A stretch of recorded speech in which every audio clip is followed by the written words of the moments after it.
Hey guys, welcome back to another video, and in today's video we're going to be talking about Newton's laws of motion. But as you know, we've already made quite a few videos about this chapter, but in today's chapter we're going to be talking about it more in depth.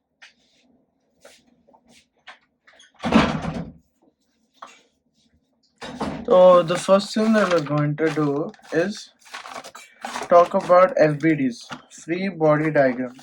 So we're going to start with, so we already know Newton's second law of motion. Second law of motion. F is equal to ma, right? So now if I take a block, or let's say if I take this duster again, now if I'm going to put a force on this here, let's say this is the bottom, let's say it's on a table, but the table is my hand, and I am pushing it forward with this force.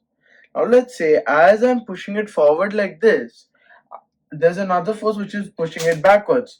So if I was to draw that in a diagram, I would have it like this.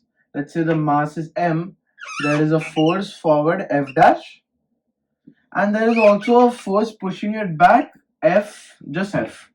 So now let's say I have F dashes. So now you tell me, if I were to implement F is equal to ma in this, how would I implement it when there are multiple forces? And at the same time, mg, there is always weight downwards, right?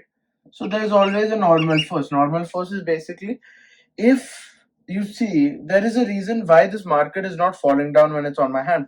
That is because as the weight is falling downwards, as there is a force weight, as there is a force of weight which is downwards because of the mass, there is a normal force by the surface which equates it. So mg will always be equal to n, and always Newton, a normal force is always relative. Let's say I increase this m to 2m, then normal force will become 2m. But then there is another issue. Let's say it also depends on the quality of the surface, which we won't talk about. But let's say if I'm taking a very light book, then you tell me, as we keep increasing the weight, let's say instead of taking my hand, we take this paper. Now you see, if I kept adding 1 more, 2 more, 3 more, 4 more, 5 more markers, don't you think this would fall? It would break through, right? Now that happens when the weight is too much, but we won't talk about that situation. So we know normal is relative depending on the weight. So we can say, so now how do we implement second law of motion? That is my question. How do we implement F is equal to ma? So we implement it by taking the F net. Now what is the F net, Tarish? So this is basically when we combine all the forces. Now you tell me, there are four directions, right? Sorry about that. There are always four directions. So if we are talking about these four directions, we would have north, south, east, west. Hopefully that's correct. Or right, left, top, bottom. So now what we're going to take, if we're taking F net now, we will separate it like this.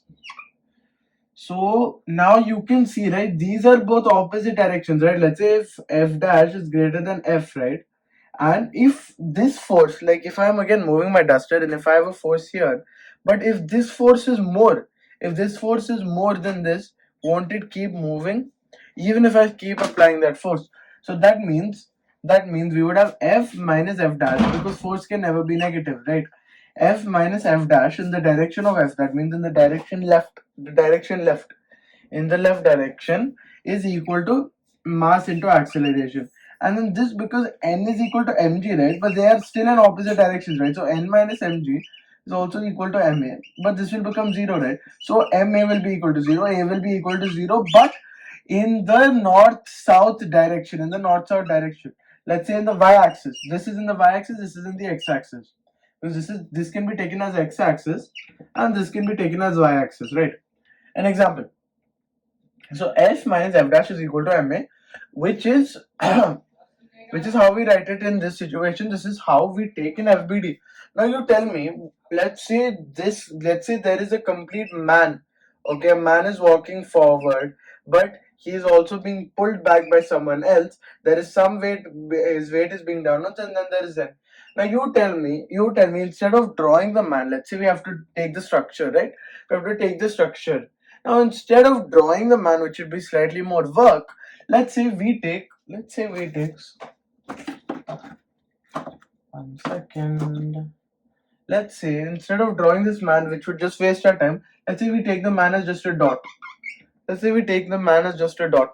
Now what does this do? We still know that this is the man, and then we draw all the directions, because in the question we won't get the diagram, right? Let's say our question only says a body of mass 3 kg is moving along the x-axis with a speed of 5 meters. The magnitude of its momentum, sorry, wrong question. So let's say a block is placed on a table and the table is kept on earth, assuming no other body. Make the FBD of the block in the table. Now you tell me, instead of drawing an entire block on a table which is on earth, this is all in a lot of work, right? So instead we will just take the block as one dot, and now what do we know? Now that we know it's on a table, right, even if there is mg downwards, we can write n upwards. This is just it. This is the FBD. Now let's say this block is also being pushed in the direction, in the x direction. Then what we would have to draw? We would have to draw another line F. Now this is our FBD. Instead of drawing something this simple and solving the question, which simplifies everything for us, why do we have to draw such a big diagram? Why do we have to draw? That's exactly what an FBD is. So an FBD is just taking all the forces that are being applied on the body. It doesn't matter whether it's in the y-axis, x-axis, whatever. When it is in the when it is sorry about that when it is in the direction, right, whatever direction it's, that's what is going to be. So finally, to conclude, if we want, let's say I'll ask you a question. So a block of mass m is suspended from a ceiling by means of a uniform string of mass m. Find the tension of the string. Oh, it's too complicated.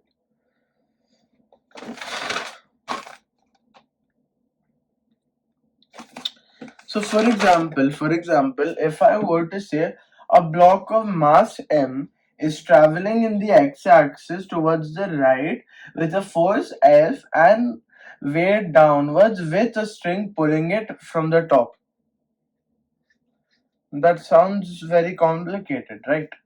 But if I were to, a block of mass m, first thing, a block of mass m. So instead of drawing this block, I'll just draw a dot, is being pushed towards the x-axis with a force F and with a weight mg downwards, and instead of normal this time it is being pulled up with a string with tension T. So don't worry about tension, we'll talk about it in the next video, which you can watch right after this video. So with a block of tension T, now what they're talking, now they want to find the acceleration. The acceleration is equal to how much? Now what I'm going to know is that I'm just going to take tension is equal to mg, okay, because it is clearly mentioned, and in the question it's mentioned there is no way this, so there is just an F, so F is equal to m. So our answer is just A by F by m. Very easy question, but instead of normal I've just taken tension because it's connected by a string. So instead it is just like this. It is connected by string tension upwards with mg downwards with the force F. Now you tell me, this simplifies everything because we're directly drawing it. Instead of drawing the string, block, everything, it is much more tough. So anyways, in the next video, we will be talking about pulley constraints, because most of the questions come from pulleys and strings. We will be talking about tension. Thank you for watching this video, and if you want to continue, you can just watch the next video.